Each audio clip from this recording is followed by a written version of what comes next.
Anti-government protesters returned to the streets of Lebanon after a 3-month pause triggered by a nationwide lockdown in place due to COVID-19. Hundreds of protesters flooded the Martyrs Square in central Beirut, leading to violent clashes with security forces. Tear gas and rubber bullets were used to disperse the demonstrators who were protesting the collapse of the country's economy.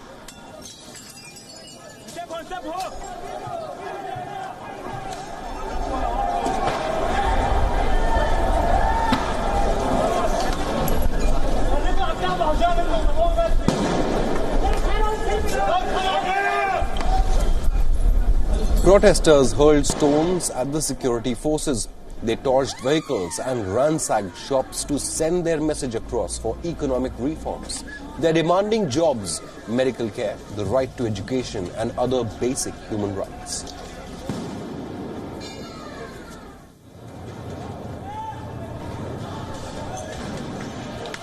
The protests first erupted back in October 2019 and led to a new government under Prime Minister Hassan Diab.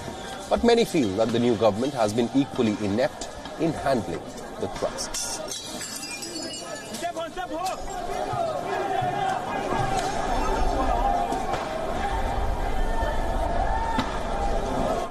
عم نطالب بقضاء مستقل، عم نطالب بمحاسبة، عم نطالب بأنه يكون في انتخابات نيابية مبكرة.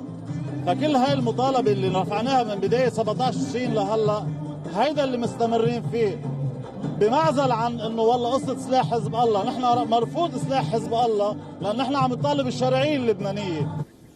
Around 50 people were injured in Saturday's protests. 11 of them have been hospitalized according to the Lebanese Red Cross. Some protesters were seen wearing masks to protect themselves from the COVID-19 infection.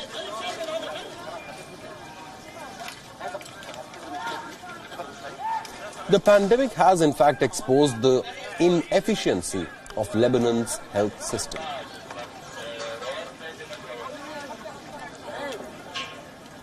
Clashes also broke out between opponents and supporters of the Hezbollah, which holds considerable clout in the country. Hezbollah is the only group to have retained their weapons despite the end of the civil war back in the 1990s.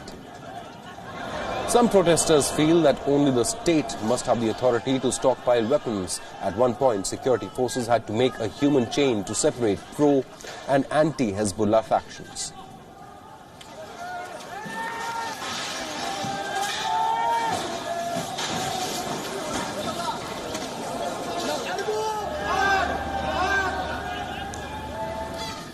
Lebanon's economy has taken a turn for the worse in the last few months. The currency has lost almost half of its value and banks have started refusing dollar withdrawals. More than 35% of the population is unemployed and 45% are below the poverty line.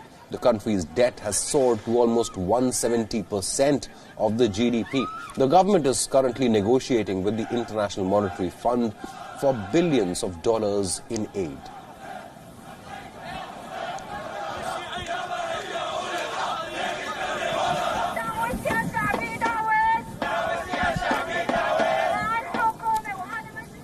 Thousands of Israelis rallied in Israel's Tel Aviv against the government's plans to annex parts of the occupied West Bank. Demonstrators were seen waving Israeli and Palestinian flags and holding placards which said Palestinian lives matter.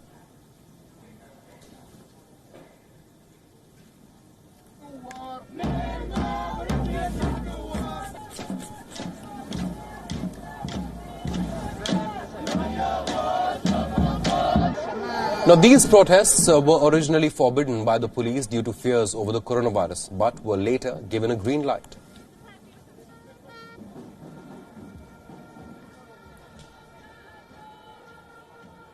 That we have done so much damage to each other, the Palestinians and the Jews in Israel. We are brothers, we belong here, both of us, and we can do so much more together than separately. US President Donald Trump's controversial Middle East peace plan allows Israel to annex Jewish settlements and other strategic territory in the West Bank. In a recent agreement to form a coalition government with Benny Gantz, Prime Minister Netanyahu will submit the Middle East plan to the Israeli parliament soon for possible endorsement.